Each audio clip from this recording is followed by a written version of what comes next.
அன்புக்குரிய சகோதரர்களே சகோதரிகளே, இதுபோல் நமக்கு மாணவர்களுக்கு கொடுக்கப்படக்கூடிய இந்த மார்க் ஷீட்டை அது மெல்லிசாக இருக்குங்கிறதுனால நம்ம சாதாரணமாக லேமினேட் பண்ணி வைப்போம். அது பாதுகாப்பாக இருக்கணும், கிழிஞ்சிடக்கூடாது அப்படிங்கிறதுக்காக.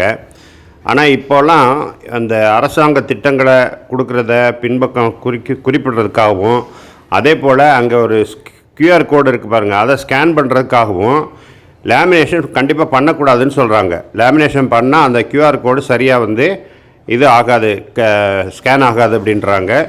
அதனால் ஏற்கனவே பண்ணியிருந்தாங்களா கூட அவங்களும் ரிமூவ் பண்ணிடணும். இனிமேல் புதுசாக யாரும் இது போல் லேமினேஷன் பண்ண வேணாம்.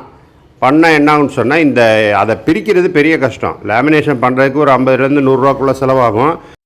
இந்த சர்டிஃபிகேட் கிழிஞ்சு போயிடாமல் பாதுகாப்பாக வெளியில் எடுக்கிறதுக்கு 500 ரூபாயிலேருந்து 600 ரூபா வரைக்கும் செலவாகுது. இது போன்ற ஓப்பன் ஃபோல்டரில் பாதுகாப்பாக வச்சுக்கலாம்.